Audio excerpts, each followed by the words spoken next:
नमस्कार दोस्तों, स्वागत है आपका हिंदी नॉलेज शो में। तो दोस्तों, दुनिया की सबसे बड़ी फाइनेंशियल संस्थाओं में से एक आईएमएफ यानी कि इंटरनेशनल मॉनेटरी फंड ने भारत की जीडीपी रफ्तार और भारतीय अर्थव्यवस्था पर एक नहीं दो बड़े खुलासे कर दिए हैं। और साथ ही आईएमएफ ने यह कहा है कि भारत के साथ जो ये हो रहा है ना, इसका सबसे बड़ा कारण है चीन के अंदर मची हुई कोरोना की तबाही। और सबसे बड़ा खुलासा तो आईएमएफ ने यह किया है कि चीन के अंदर इस समय जो तबाही की आग है ना, ये भारत तक जरूर पहुंचेगी। और अगर भारत ने कोई सही निर्णय नहीं लिया तो ये भारत को नुकसान पहुंचाएगी। लेकिन अगर हमने अपने पत्ते सही चले, सही समय पर सही निर्णय ले लिए ना, तो हमें इस आग से इतना फायदा होगा कि भारत आने वाले 5 से लेकर 7 सालों में दुनिया की तीसरी सबसे बड़ी अर्थव्यवस्था बन जाएगा, अमेरिका और चीन के बाद।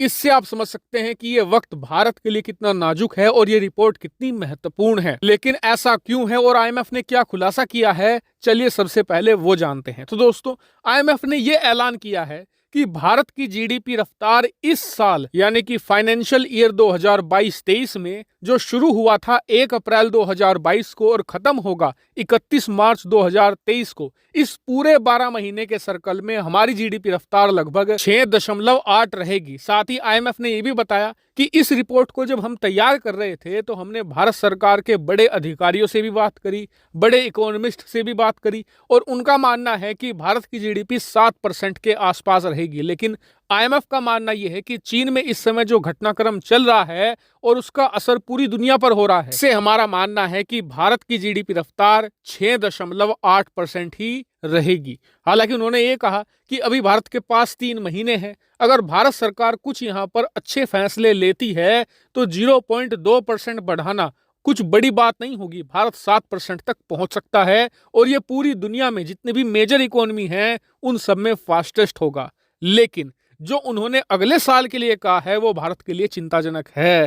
दरअसल आईएमएफ ने यह कहा है कि इस समय चीन के अंदर जो कोरोना काल चल रहा है, इससे चीन पर बुरा असर पड़ेगा। और चीन क्योंकि दुनिया की फैक्ट्री के तौर पर जाना जाता है, पूरी सप्लाई चेन चीन से जुड़ी हुई है। और चीन में इस समय कोरोना के कहर के चलते पूरा ट्रांसपोर्टेशन रुक चुका है और लॉजिस्टिक पूरी तरीके से तबाह हो चुका है। इसीलिए जो सप्लाई चेन है वो भी ठप पड़ चुकी है। और इसे दोबारा रास्ते पर लाने के लिए अगर चीन आने वाले 3-4 महीनों में कोरोना को कंट्रोल भी कर लेता है तब भी 1.5 साल लग जाएगा। और इससे होगा ये कि दुनिया भर में मंदी आ सकती है, जिससे कि दुनिया भर के देशों की जीडीपी ग्रोथ बहुत ही ज्यादा स्लो पड़ेगी।